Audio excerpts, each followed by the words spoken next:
Hello everyone, যাচ্ছে এখন রথের মেলা। মেয়ে যাচ্ছে পড়তে। আর আমি, আমার বাবার খুব শরীর খারাপ অ্যাকচুয়ালি। বাবার শরীরটা খারাপ হয়েছে। বাবার বর্ষাকাল, শ্বাসকষ্ট আছে।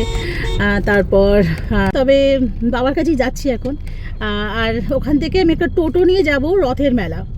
সঙ্গে থাকুন, দেখতে থাকুন।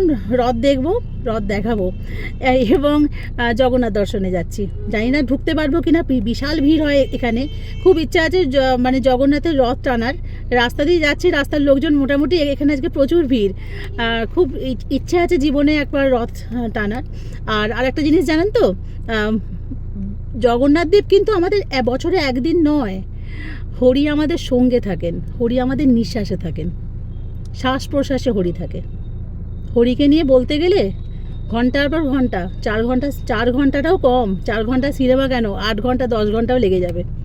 হরি সব সময় আমাদের সঙ্গে থাকেন। কোনো একটা দিনে কাউকে বেঁধে রাখা উচিত না, কাউকে না, সে মানুষ হোক বা ভগবান। সঙ্গে থাকুন। আর যাচ্ছে এখন আপাতত। জয় জগন্নাথ। জগন্নাথ হচ্ছে জগতের নাথ, আমাদের প্রভু, আমাদের স্বামী। তিনি সঙ্গে থাকুক। আর জগতে যত দুষ্কৃতি, যত পাপ হচ্ছে তার বিনাশ করুক। তিনি অন্তর্যামী, তিনি সব জানেন। তিনি আপনাদেরও জানেন, তিনি আমাকেও জানেন, আমাকেও বোঝেন। সঙ্গে থাকুন।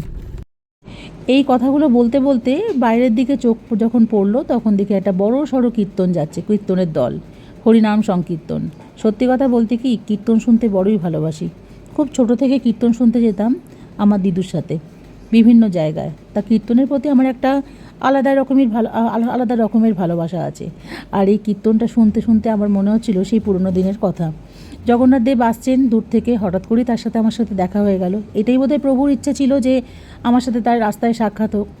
আজকে যেখানে যাচ্ছিলাম, মেলায় যাচ্ছিলাম মেয়েকে পড়তে দিয়ে, কিন্তু রাস্তায় এরকম জ্যামে আটকে গিয়ে এই দেখলাম জগন্নাথের মুখ। জয় জগন্নাথ। প্রভু সবাইকার মঙ্গল করো, সবাইকে আশীর্বাদ করো। আজকের দিনটা খুব শুভ ছিল, মানে সত্যি সত্যি শুভ। রথযাত্রার মতো শুভ দিন বোধহয় খুব কম। জগতের নাথ যিনি, তিনি জগন্নাথ। আর এখানে দাঁড়িয়ে থেকে আরও দেখলাম বিশাল একটা প্রসেশন। আমি ডানকুনিতে এত বড় কোনো দিনও রথ দেখিনি। আর এত ভালো লাগলো দেখে যে আমি ভাষায় বর্ণনা করতে পারছি না। আপনাদের ইচ্ছেকে আমি সাধুবাদ জানাই, আপনার ইচ্ছাকে আমি কুর্নিশ জানাই যে আপনারা এত সুন্দর একটা রথযাত্রার আয়োজন করেছেন এবং পুরো এলাকা জুড়ে প্রশাসনের সাহায্য নিয়ে যা করেছেন সেটা সত্যিই কালকে দেখার মতো। আমি হয়তো একটা ব্লগে পুরোটা কালকের দিনটা শেষ করতে পারবো না। আমি আবার একটা ব্লগ আপনাদের সামনে নিয়ে আসবো। নয় আমার 2টো প্রোফাইল আছে, সেই প্রোফাইলও, অন্য প্রোফাইলও থাকতে পারে। তবে খুব সুন্দর লেগেছে আমার কালকের যে দিনটা ছিল।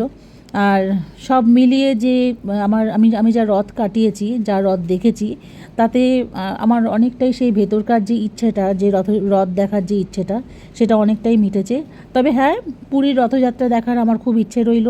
সবাইকার সামনেই বললাম যে জীবনে জগন্নাথ দেব না চাইলে তো কিছু হয় না, সবই তো তার ইচ্ছে। একটা পৃথিবীতে পাতাও পড়ে না, একটা পাতাও নাকি হেলে না তার ইচ্ছে ছাড়া। তা তিনি না ডাকলে আমি পুরীতে কোনোদিনও রথ দেখতে যেতে পারবো না। আর একটা ইচ্ছা আছে যে রথের দড়িতে হাত দেওয়া, অর্থাৎ রথের দড়ি ধরে টানা। এই দেখুন কত সুন্দর প্রসেশন যাচ্ছে। এইটা হচ্ছে পুরুলিয়া থেকে ছৌ নাচ এসছে প্রচুর। এই যে পেছন দিকে আসছে সবাই। এখানে আবার দুর্গা, সরস্বতী, লক্ষ্মী, কালী সবাই আছে এখানে। আর এই ভিডিওটা তুলেছে হচ্ছে আমার মেয়ে, জ্যামে আটকে পড়েছিল।